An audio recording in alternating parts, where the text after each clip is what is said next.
Welcome to Sober.Coffee, a weekly coffee chat sharing experience, strength, and hope for anyone on the sober road to recovery.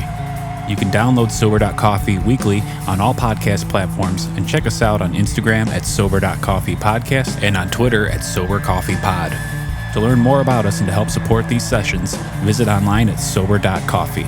Here are your hosts, two guys on their own path to recovery, Mike and Glenn. Let's join them at the coffee shop. Point of clarification, are you the funny one? No, I'm not sure which one I am. You are the funny one. You've been told you're the funny one. Somebody emailed back and said you guys are funny, and I'm like, I know it ain't me. No, that's you. I mean, I know for a fact that my wife does not laugh at me often. She not, or is that not, doesn't laugh with me often. Well, again, I'm trying to define the word fun, so don't use me as a reference point. But here's what I know. I mean, we engage with a lot of people, and what common theme. Mm-hmm. We get feedback and input from people, and they're like, "You guys are real." Yeah. And I value that because most of my life I was absolutely fake. I was what I thought you wanted me to be in the moment. Right. And now we just are who we are, and just love it. Love it. That's good. And the other thing too is we surround ourselves with people that are just kind of real. I think the benefit to having, there's a band, We Are Messengers, and they've got this line in the song. The song is Maybe It's Okay If I'm Not Okay.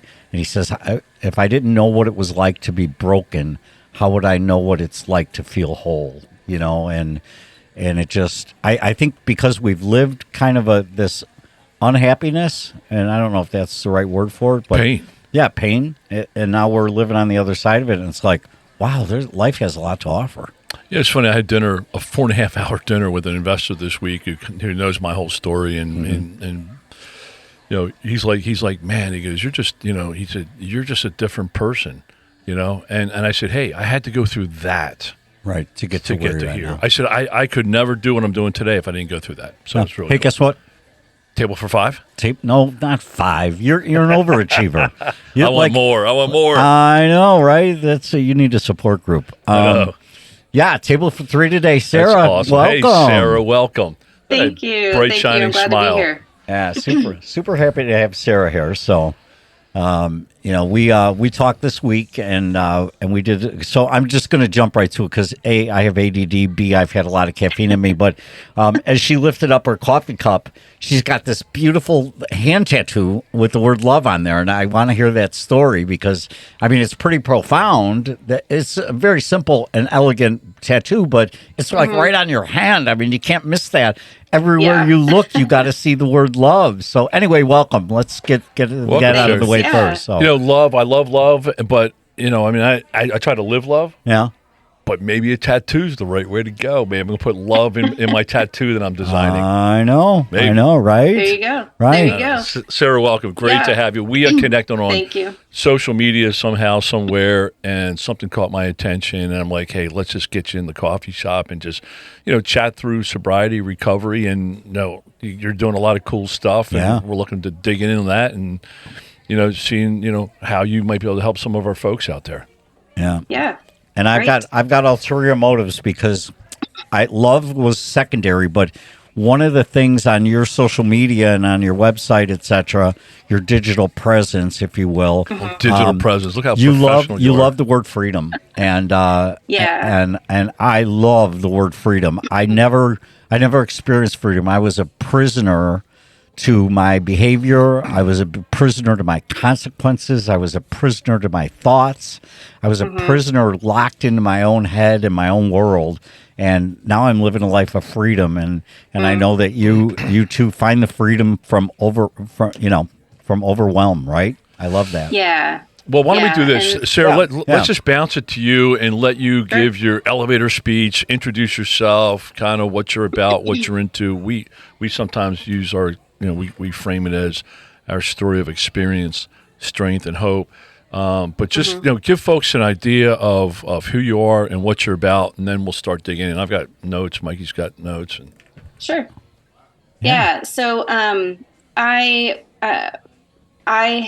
have been a stay-at-home mom for about 14 years now, and in the early stages of that, I found myself very bored and unsatisfied and unfulfilled. And so I started drinking, and I hadn't really even touched alcohol until I was about 30 years old. Wow. Maybe even a little bit later than that. And I just, I found a different kind of freedom in alcohol, and, not the right kind of freedom, but an escape from just disappointment, with the fact that I was staying home, even though, of course, I love my kids to pieces and felt like that's what I was supposed to do at that time.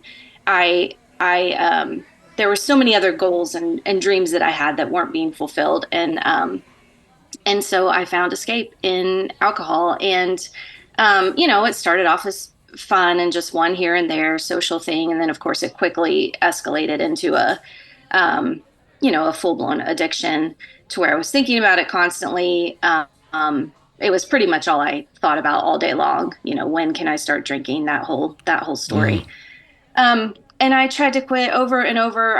Once I realized, like, okay, this has a really bad grip on me that is super unhealthy, I tried to quit over and over, and doing it in my own strength type of thing, and just failed over and over again. And about 21 months ago, I don't know what happened. I would call it a spiritual experience. There wasn't like a white light or anything, but I just didn't want to drink anymore. The desire just completely went away. And I was able to quit with no, it just hasn't been a struggle since that point. And I'm so thankful for that. Yeah. So 21 months ago was like kind of COVID time, right? Yeah. Right. Are you post-COVID then, or are you right in the throes of it? It was post-COVID. Yes.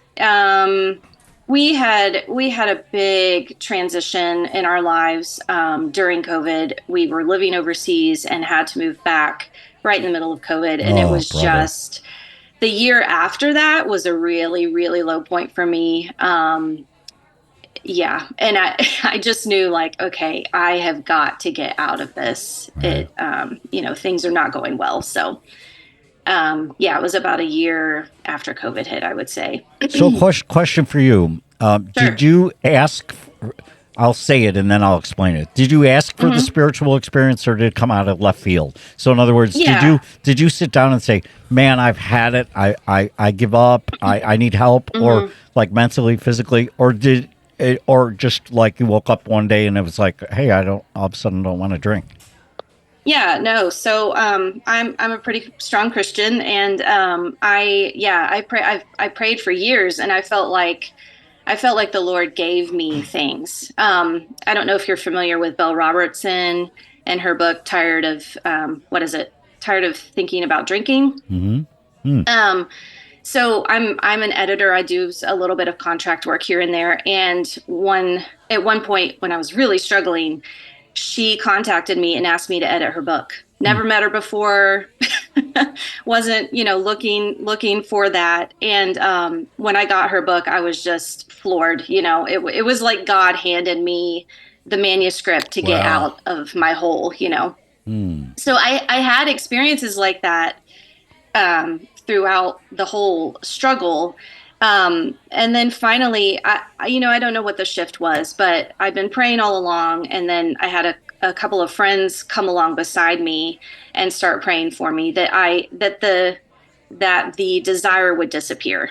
That was the specific prayer. And it did. It just disappeared. Wow. There's no other way to say it. Yep. That's great. So at that point, did you do any, like, and I'm going to, qualify this. We have a lot of sober curious folks, right? That check in and listen to us, and they're like, well, how do I do this? And how does, just a lot of questions, right?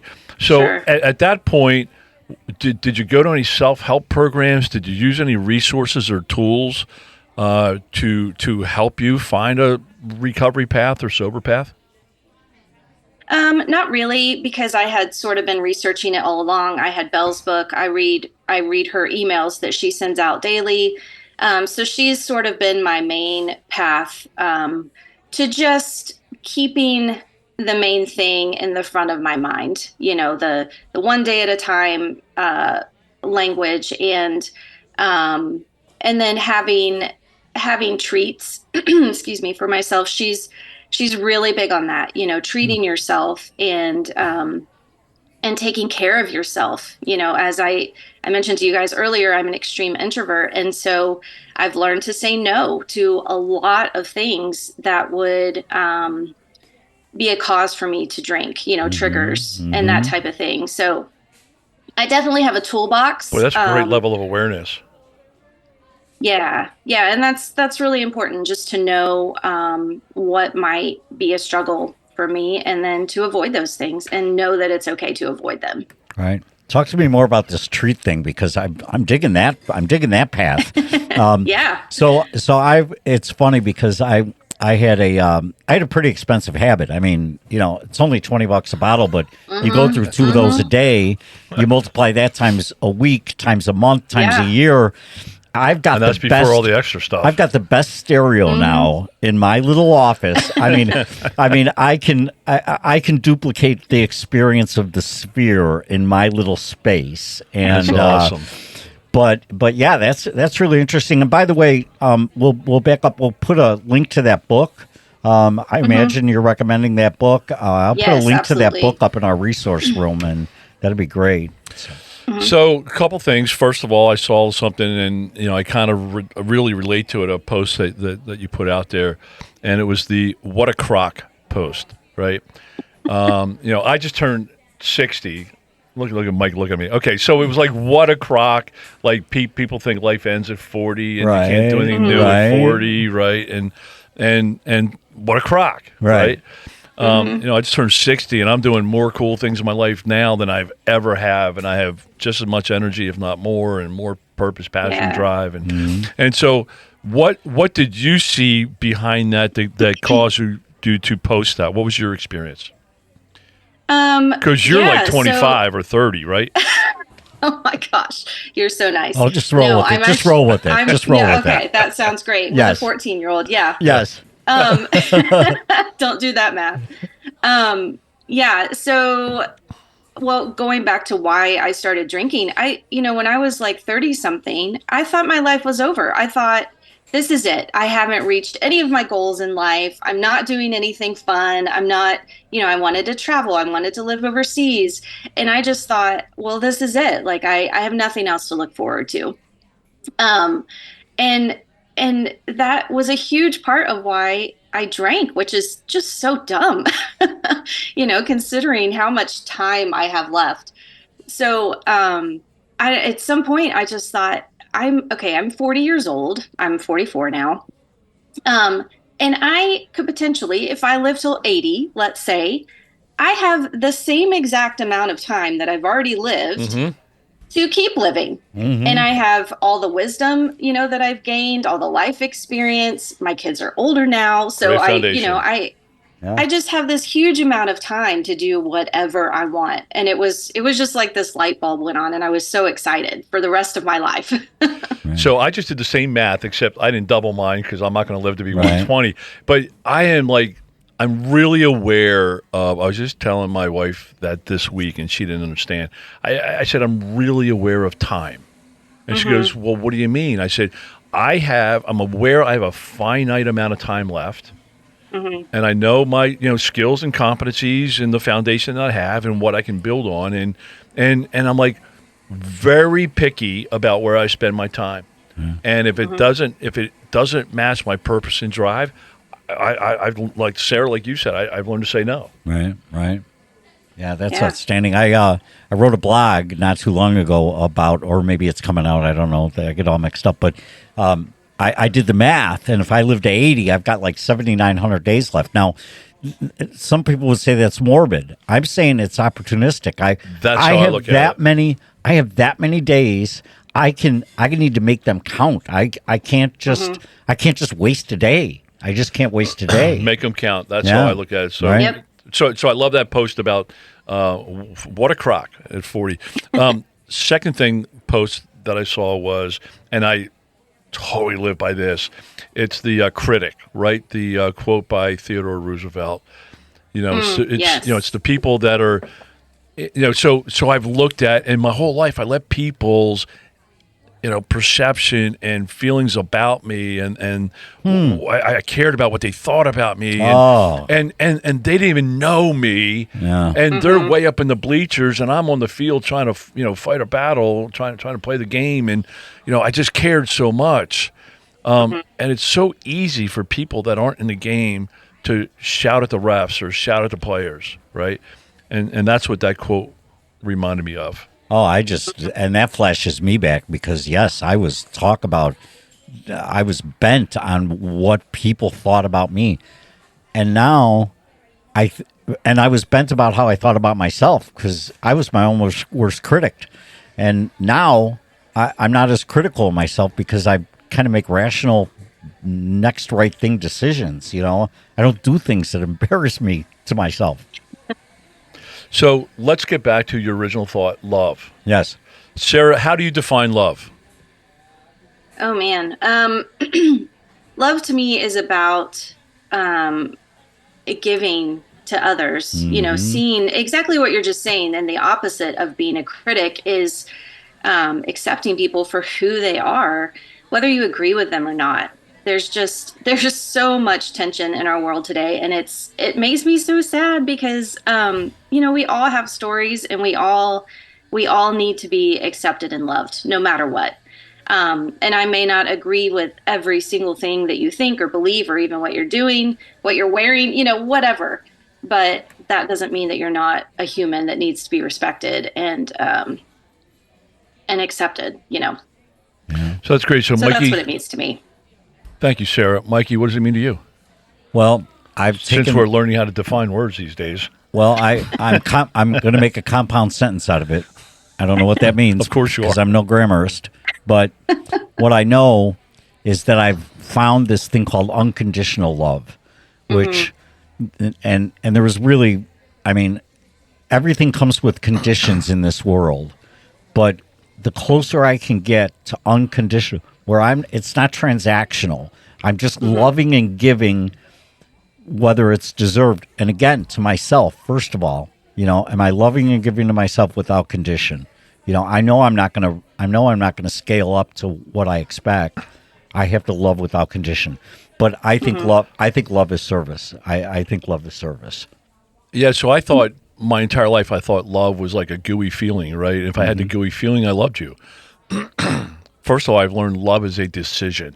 I have to wake up every day and make a decision to love my wife, love my family, love myself, right?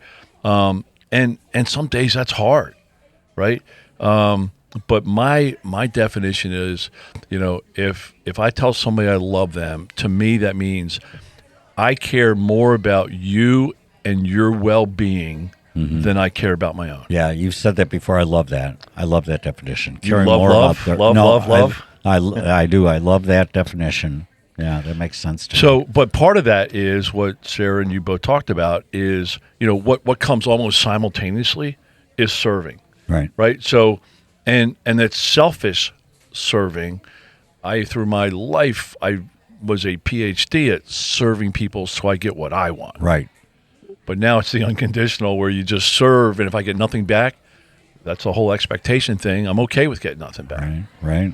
So great. Thank you for that little segment. Sarah, bounce it to you. You are a certified life coach. Yes. So you're serving others now. Yeah. So if you can help define what that is, what you had to go through, what kind of clients you're looking for, how you engage, just everything about that. Yeah. So I went through the ICF, which is the International Coaching Federation. They're sort of like the big governing body for coaches, any kind of coach.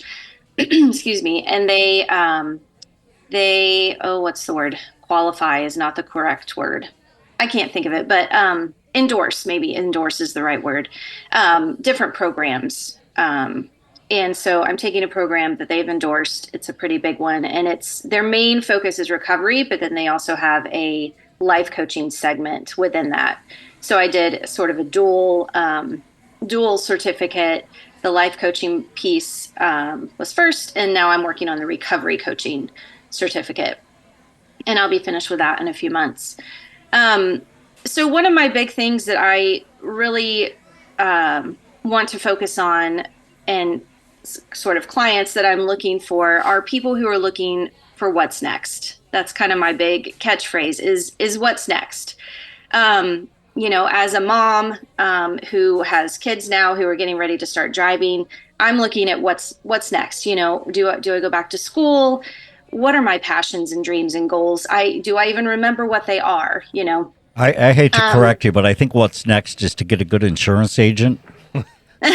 Okay. Yes. Absolutely. That's what's next. Been there, done that. Yes. Very recently. Yes. Get his home number so that when it happens, get the claims number. Yes, get the claims number. Okay, I'm sorry. I digress. Yeah. So just and anyone who's looking for, someone who has just retired, for example, and they don't know what to do in their retirement, or you're looking for a career change. Anything like that can be just daunting. And a lot of people don't move into what they'd really like to do because that can be an intimidating transition. And I think too, for people coming out of recovery, I know for myself, it felt like I was in a coma for 9 years, and coming out of that, it was kind of like, whoa, the world has continued, and Absolutely. Here I am. And what do I do now?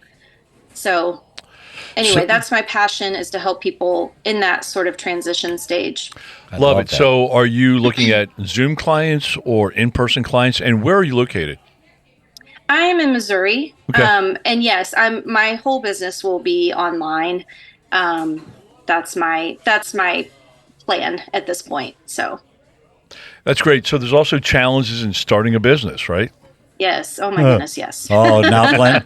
Okay, Glenn's been in the conversation because it's about him. I'm not going there. I just saw that when she was posting online that there's challenges in opening a business. There is. It is very challenging. Yeah. There's stress. A lot of work. Yeah. A lot of work. A lot of grind. No hours. Yeah. No. Yeah. No pay. To begin with. Yeah, no, absolutely.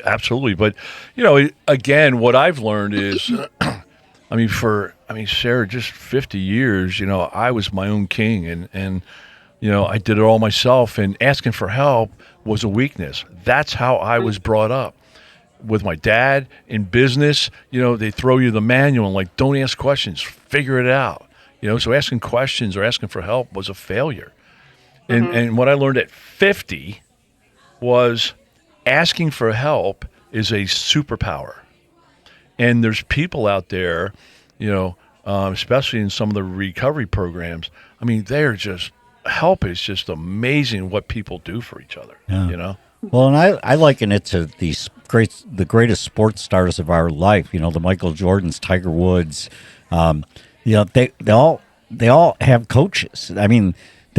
They didn't do this they had not only their team coach, but they had free throw coaches and mental coaches and physical training coaches and life and recovery coaches. Life and recovery coaches. It's incredible. They asked for help, and these guys, they're Michael Jordan, Tiger Woods. You would think they don't need any help. You think it's a natural thing, but no, they asked for the help and they got it. I think the more you do, the bigger you get, the more help you need. Right. Yeah. I just do. I just think that things get to a different level, and so Sarah, who's your ideal client? My ideal client would be the person I see in my head is someone like me. So a mom whose kids are at the point where they can take care of themselves, and they're just wondering, okay, what am I going to do with the rest of my life? What am I going to do with the next 40 years? And figuring that out. And of course, like I said, my that can be broad to a lot of different people, but that's definitely the person that I see in my head. Yeah, certainly that. And as you were saying that, in my mind, you were describing somebody that's getting ready for retirement. Right. And then that's been my whole life, work, and now what's next? What am I going to do? Now that I'm retiring, I got all this time, and what's my purpose? What's my plan? Yeah. You know what I kind of love about this story so far is you talked early on about, you had these big plans for Sarah, big plans and travel the world and probably conquer the world because you articulate really well. You obviously know how to study. You've gone through school, so you've got that attribute about you. And I know for me, I have these big grandiose plans. Now in my life right now, and I see a similarity with you, it's not about building this big sober kingdom. It's just about helping the next guy who is, like you just said, is like me. I want that guy at 59 years old. Life does not have to end at 59 years old. Life can begin at 59 years old. And I just want to help that one guy. I want to coach that one guy to sobriety. That is so much more rewarding to me than any of the grandiose plans I had for Mike's life when I was 20 years old. They were ridiculous. They were fallacy. And they wouldn't have had the same level of reward that I get helping one alcoholic achieve sobriety. Mm-hmm. Yeah. Yeah. So Sarah, you're not just looking for recovery folks. You're looking for anybody that's looking for the what's next. Yes. Correct. Perfect. And I sort of struggled with that. Do I just stick with recovery? But the more I researched and just talking to friends of mine, I'm like, this is another big segment that needs to be addressed. That I don't think there's a lot out there for people in my specific situation. Oh, what's next? But of course, I'm also the what's next coach. There you go. How's that for branding? I don't know. Is it available? What's next.com? What's next coach.com? Yeah, .coffee. You could probably get that. Yeah, there you go. I'm going to go grab it. There you go. Virtual coffees. That's great. All right. So Sarah, how do people find you? Are you engaged enough where folks can start reaching out and connecting? And yes. I mean, are you that far along? Yes. I have everything set up. I'm ready to go. My website is just my name, sarahsandidge.com. My last name is kind of weird. There's 2 D's in it, which trips people up. So it's Sarah, Sarah. Yes. Sandidge, Sandidge. Correct. Boom. Yep. Ah. You got it. SarahSandidge.com. And we'll put that in the resource room. Yeah. We'll put a link Great. in the resource room. So if you're driving, do not be Sarah's kids. Do not crash. No. Oh my God. No, my kids are not going to crash. Oh, okay. So do you have any clients yet, or are you looking for your first one? I started with one. Well, I won't tell you the whole story, but yes, I've started with one, and I am currently looking for more. That is so exciting! It's so exciting. Yeah. You're going to look back and I'm say, really "Wow, excited. yeah." You're going to learn a lot. You're going to learn a lot. You're going to grow a lot. Mm-hmm. Right. And you're going to help people, and you're going to get really rewarded and fulfilled. So, answer this as we swing out here. What's next? So somebody listens to this and they say, "I'm ready for a transformation. I'm ready to say that prayer, to do that surrender. I need what's next." What would you recommend for somebody who just wants to start in a new direction? We want to recommend they call you, but let's say they don't. What would you recommend to them? Is there a reading? Is there a website? Is there a blog is there a YouTube channel? What would you recommend? Well, going back to Bell Robertson, I would highly recommend her. She sends out emails on a daily basis if you get on her email list.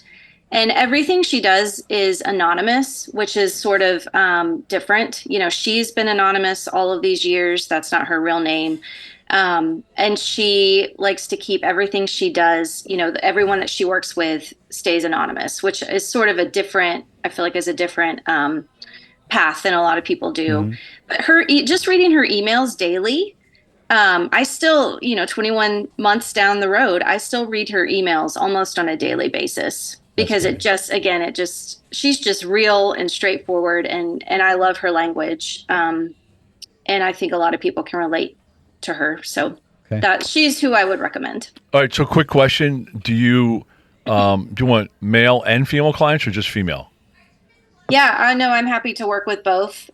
Most of my marketing, if you look at it, it's very women driven. Yep. But my first client actually was a male who was wondering what to do in retirement. So I'm fully open. That's fully exactly open to that. what hit me is that retirement vein. Okay, so are you doing the Facebook, the TikTok, the Instagram, the blah, the X, the billboards, or what? Yeah. Twitter is actually my main social media where I'm at right now. And that handle is Jesus is my habit. It's not under my name. Everything else is under my name. So if do you have to pay royalties to Jesus for that, or? That's between me and him. Good answer. That's awesome. Good answer. Hey, Sarah, we did a sister or cousin podcast called As We Understand Him. .coffee. Mm-hmm. Right. Dot coffee. We stayed with the coffee theme. Yeah, we did but it was definitely couple dozen episodes with that. Sharing our spiritual journey. Our spiritual journey and just how we kind of refound God, redefined God, you know, and it was pretty cool. I'm sorry. So I'm on Jesus is my habit. Jesus is my habit. Okay. Yeah. And so your aspiration for your business now, 100 counselors, or are you just focused on helping the next person who's asking what's next? Yeah, right at the moment, I just want to start coaching clients one-on-one. And I'm sure from there I'll see, you see like what kind of workshops you can create that would help even more people at one time. I'm planning to start a podcast also. I'm hoping to have it launch in March. So Audio Hive. Brian will handle that for you. Yeah. All right, so it just clicked how we connected. Okay, go ahead. It's through Twitter. Twitter you connected. Right. And it was on at Stay Sober Today, and it was through Jesus is my habit, and you were making some comments on there, and I said, that's where I mentioned to you. I'm like, hey, check out our As We Understand Him. Oh, okay. Right? Okay. Podcast, and your heading, I guess. I'm sorry, we are so illiterate when it comes to social. Right. It says helping over drinkers leave their toxic relationship with alcohol and discover what's next in their beautiful life. Click on link to read more. That's awesome. And that's Jesus is my habit on Twitter. That's where I kept going back to Instagram and saying, I know I connected with her and thought she was cool and thought she'd be great. Glenn's so old school, still calling it Twitter. I know, totally. Yeah. Who wants to call it X? Who wants to? Yeah. Elon does. It's just silly. Elon does. Elon does. No, I love your posts. Real quality posts. Good stuff. So super cool. Super glad that we connected. Look forward to continuing it. Wish you all the best with your life coaching, recovery coaching, what's next coaching. And Thank you. Will you come back to give us an update in about a year? Yeah, I'd love to. If you're not too busy. Yeah, right. She'll be too busy. She'll be too busy. I might be too busy. That's right. Too busy for us. Never. Thank you so much, Sarah. You rock. Yeah, thanks for coming me. on. You rock. got it. Thank you. All right. Bye-bye. This is great. All right. Bye.